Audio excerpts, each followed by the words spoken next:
কৃষকদের জন্য এলো কৃষক বন্ধু প্রকল্পের বড় আপডেট।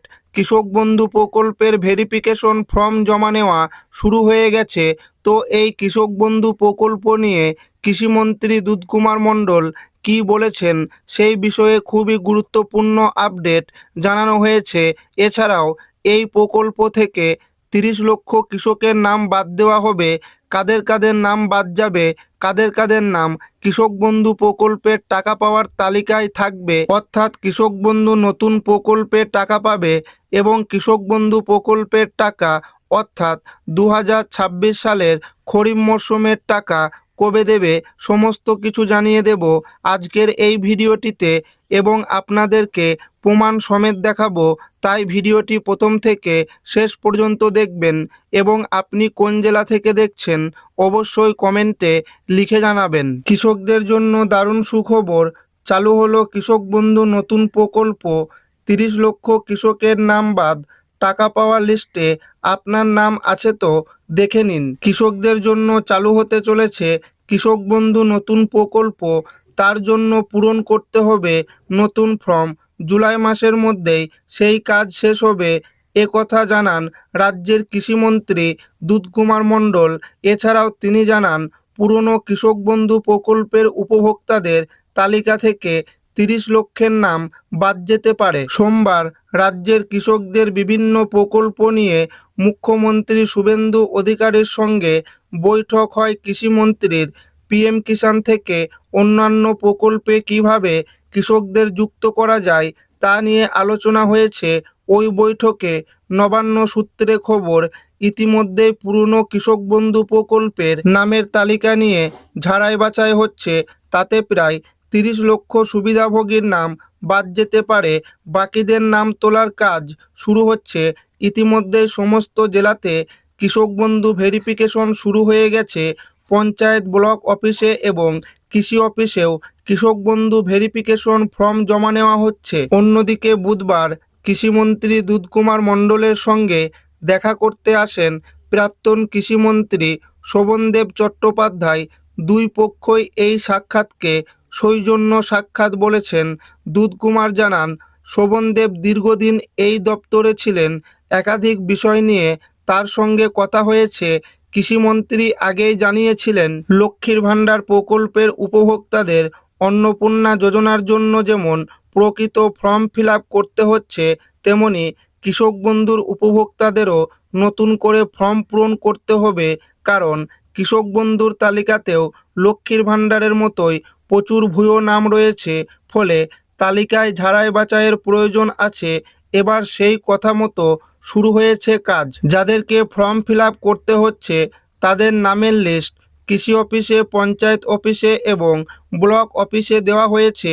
এই লিস্টে নাম থাকলে তবেই ফর্ম ফিল আপ করতে হবে। তবে কিছু জেলার কৃষি অফিসে নোটিশে বলা হয়েছে যে সমস্ত কৃষকরা কেন্দ্রীয় সরকারের পিএম কিষাণ প্রকল্পের টাকা পান তাদেরকে এই ভেরিফিকেশন ফর্ম জমা করতে হবে না। এই ভেরিফিকেশন ফর্ম জমা করার ফলে প্রকৃত যোগ্য কৃষকদের চিহ্নিত করা যাবে এবং মৃত কৃষকদের শনাক্তকরণ করা যাবে। সূত্রের খবর, আগের সরকারের সময়ে এই কৃষক বন্ধু প্রকল্পে ব্যাপক অনিয়ম ও দুর্নীতি হয়েছে। যেমন একটি জমির রেকর্ড দেখিয়ে বহু কৃষক টাকা নিয়েছে, এমনকি এই প্রকল্পের যোগ্য না হয়েও টাকা নিয়েছে বলে অভিযোগ। অবশেষে কৃষকদের জন্য এলো বড় সুখবর। কৃষক বন্ধু প্রকল্পের উপভোক্তাদের জন্য প্রকাশ হলো গুরুত্বপূর্ণ আপডেট। অনেক দিন ধরেই কৃষকদের মধ্যে প্রশ্ন ছিল কৃষক বন্ধু প্রকল্প কি বন্ধ হয়ে যাবে। এবার সেই জল্পনার অবসান ঘটিয়ে নবান্ন থেকে একটি নোটিশ প্রকাশ করা হয়েছে।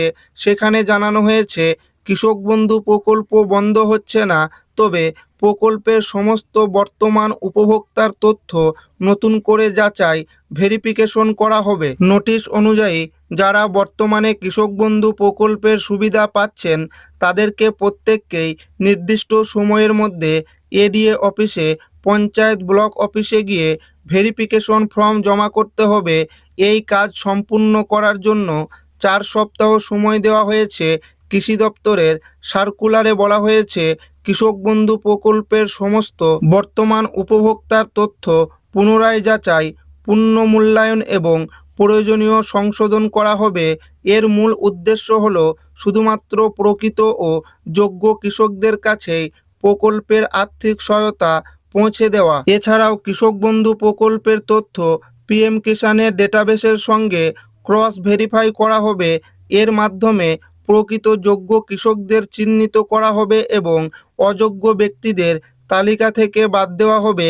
ভেরিফিকেশন সম্পূর্ণ হওয়ার পর যাদের সমস্ত তথ্য সঠিক থাকবে শুধুমাত্র তারাই এই প্রকল্পের টাকা পাবেন। ভেরিফিকেশনের সময় যে তথ্য ও নথিগুলি যাচাই করা হতে পারে: 1 নাম্বার, উপভোক্তা ও তার স্বামী স্ত্রীর আধার কার্ড। আধার কার্ডের সঙ্গে মোবাইল নাম্বার লিঙ্ক করা থাকতে হবে। 2 number, voter ID card.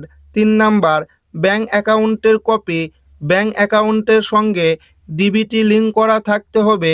4 number, জমির আরওআর বা জমির রেকর্ড। তবে যাদের নাম এসআইআরে ভোটার তালিকা থেকে বাদ গেছে তাদের টাকা দেওয়া হবে না। তবে যারা ট্রাইব্যুনালে বা সিএর জন্য আবেদন করেছেন তাদের টাকা দেওয়া হবে।